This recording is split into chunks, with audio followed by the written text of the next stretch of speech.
अंदर दे रोजे दी ज़ारत दाता अली सरकार दे रोजे दी ज़ारत गुलामी दे मक्के मदीने शरीफ दे रोजे दी ज़ारत जिथे हाजी लोग हज पढ़न जाते हैं तो पत्थर दी बोसा लेंदे ने जम का पानी पींदे ने।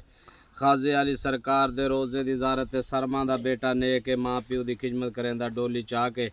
हज ते वेंदा पे सरमा दा बेटा नेक ओदे फाल वेखो दो जनानी वाले दा फाल वेखो दो सुहानी वाले दा फाल है। ये अपना हक मंगदी पई है अपना हक मंगदी पई है हक मंजूर नहीं थिंदा एक डंडका चाह के मरेंदी पई है भाई डोई चाह के मरेंदी पई है दो जनानी वाले दा फाल वेखो। जिसने पराए बाल नू खीर पिलाया खामद दी बगैर इजाजत तो पराए बाल नू खीर पिलाया अपने बच्चे दा भला तकदीरी बैदे बच्चे दा बुरा तकिया खामद दी बेफरमान औरत दे फाल वेखो।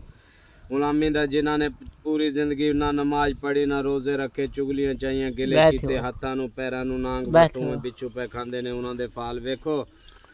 जिन्हां पढ़ के कुरान वसारे छोटी उम्र पढ़ते रह गए वड्डी उम्र वसार छोड़े जिन्हां पढ़ के कुरान वसारे उन्हां दे फाल वेखो। चुगल खोरां दे इंसानां दे फाल वेखो जिन्हां ने चुगलियां चाहिए गिले कीते घरां दे विच लड़ाइयां पुआइयां फसाद पुआए चुगल खोर दे फाल वेखो। जमदियां धीआं मारियां रब सोने नाल मुकाबले कीते मंगिया पुत्त दित्ती धी धी दा गल घुट के मारिया धी ए दाई ए मां ए प्यो ए कबर दा अजाब है।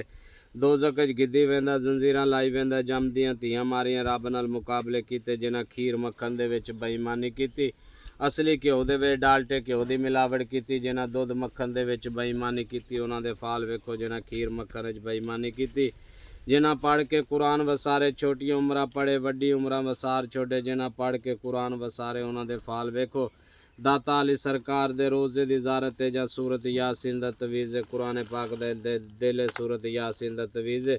ऐतल कुर्सी दा निशान सिंगार दरबार दे लाला अली सरकार दा सूरत यासीन दा तवीज़ बच्चा स्कूले मदरसे पढ़दा भुलदा ज़हन कम नहीं करेंदा उंदे गल च निशान करो बच्चा मां दा खीर पींदा रीढ़ करेंदा चिपकिया भरेंदा सूरत यासीन उंदे गल च निशान करो। घर च रखो बरकत आली सतांगा रखो दरवेश दे मदीने जावन दी इतना सवाब हुंदा किताब दा इतना सवाब हुंदा रोजे दा। सावे मदीने पाक दे रोजे दी ज़ारत हुंदी है गुलामी दे मदीने पाक दे रोजे दी सूरत यासीन हुंदा कुरान पाक दा दिल हुंदा ऐतल कुर्सी दा निशान है सूरत यासीन।